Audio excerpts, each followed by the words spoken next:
What's up, YouTube? This is PN Collector here, and hey guys, I know it's been a while, but I'm here finally back to bring you a new deck video. Actually, to give you guys more information too, is I'm going to be start doing more deck profiles, kind of more player interviews and things like that soon, because it's finally a new format, and it's also competitive season in Yu-Gi-Oh! Now, so I'm kind of happy to start getting involved more in the game, and it'll be better for you guys now too, because I know a lot of you have been asking me, especially when you go down to Frankenstein's and stuff like that, and ask me when I'm going to do a video again, or when at a time is the best time. So I figure the best time is now.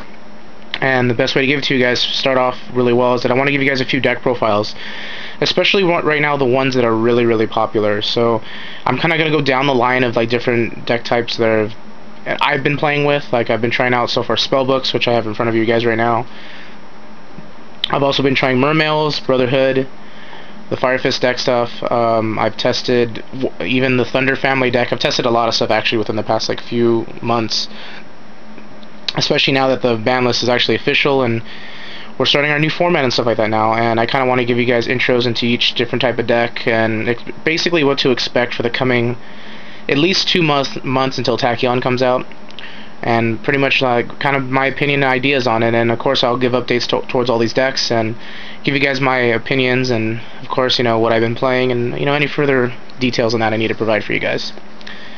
Alright, so basically this is Prophecies, and I kind of want you guys get an idea. This is what I'm playing as of right now. I've tested it with a lot of different versions, and this one I just kind of feel it's a little bit more consistent. I don't, however, I'll have all of the extra deck together because I rarely have used it. So for the most part, I know the cards that I have made, and then pretty much go into detail without pretty much getting into too much of the card choice and text. But again, that's preference for most people. But for right now, I'll just give you guys the main deck and a few of the cards that I've used so far in the extra. Alright, to start off with, we have 3 High Priestess of Prophecies. A lot of people prefer the Reapers sometimes in their versions, but this one's more dedicated to the control versions of herself and what she provides in the deck. So I personally feel like she's necessary, even though she has a high price tag at the moment. She's very worth the time and investment put into her, especially since she's a very well-designed card. 3 Magician of Prophecies. Spellbook Magician Prophecy, the reason why you use him is that he's a spellbook in his name, helps search for anything you need, and actually has good synergy with one of the cards I put in the deck as well.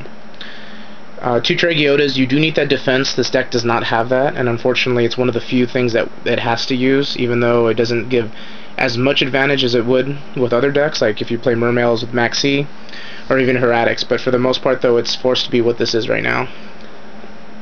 2 Temperance of Prophecies.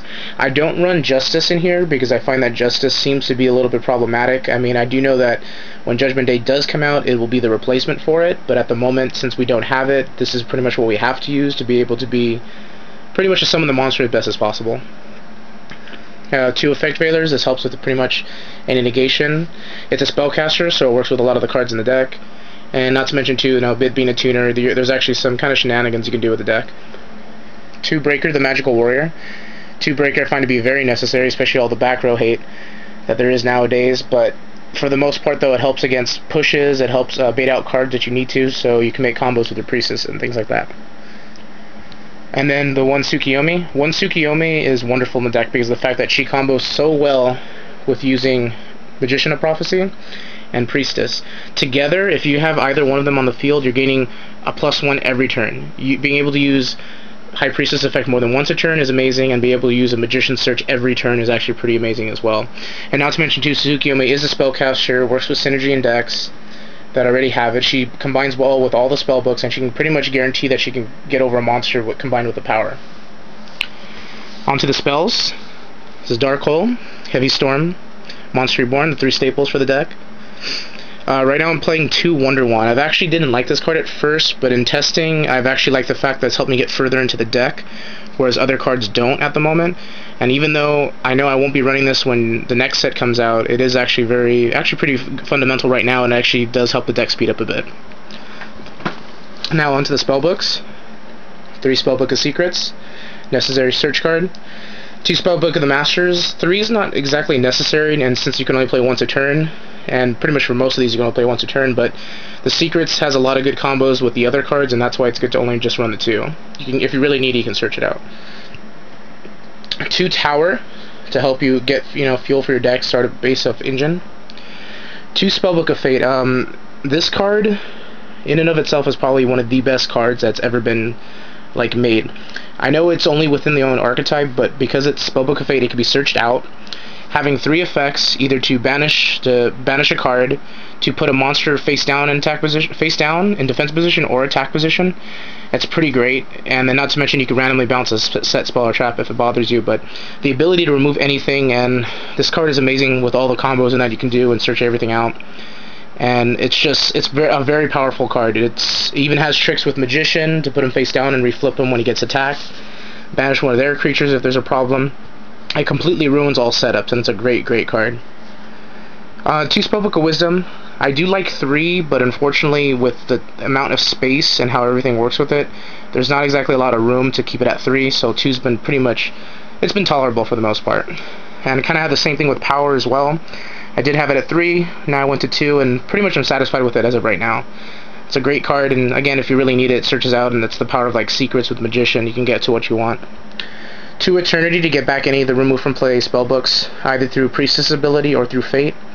And again, it can help again with continuing combos and to put cards in your deck so you can combo them with Spellbook Grand Tower, so that way you can keep getting the cards back. 2 Spellbook of Life. I've never been a fan of this card at 2, but unfortunately I kind of have to play it at this point now since there isn't other spellbooks.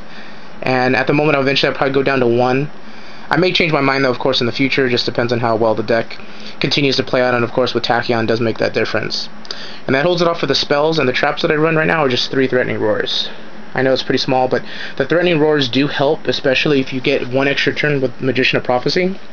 Combined with Tsukiyomi, it allows you to further search into your deck and get the necessary spellbooks to start setting up your combos and getting further into the setting up with Priestess, and then from there just taking that +1/+1 advantages every turn with against your opponent pretty much, because nowadays all the decks either go all in or can't go all at all. So now for the base extra deck, the only thing notable that I've been able to make has been Arcanine Magician, just mainly for the counters. And of course, if you do run Stall Hall, I don't run it personally. I don't like it. But for now, the Arcanine is good anyways. It is being a spellcaster is the main reason pretty much why I run all the extra deck cards. Like Shining Elf, for example, it's 2 level 2s just to make it. Combine 2 Magician of Prophecies with it easily to drop it. It doesn't have an amazing ability, but the fact that it is a spellcaster with a higher base than himself, Magician's, it does allow me to keep the monsters further in play, and especially comboing with Fate, since Fate, Masters, even Power all require spellcasters to be in play, so he works really well with it. The Gotchi, of course, because with the 2 level 2s you have, you can make it. Zen mains, if it does happen when you do have like Temperances floating, or you remove cards in your grave, and it combos like with Tragoda, you can drop it. The biggest notes that I have made so far has been Big Eye. It being a spellcaster is actually pretty ridiculous, in the fact that, especially with this deck, it gets to what it wants. If I have 2 Priestesses and I just need to get rid of one of their monsters, I can easily just make this and get over it. And especially the Hierophant of Prophecy, he may not seem like you make him often, and he really won't, but against certain decks that you're worried about with heavy back rows, it's a very high possibility that he can come out. So, plus it being another rank 7 they can make right now, it's really good. And then the other cards that you can choose from right now are Stardust Dragon, Scrap Dragon. I've made all of those before, so any of those can be perfect options. Hyper Librarian for sure, because it is a spellcaster.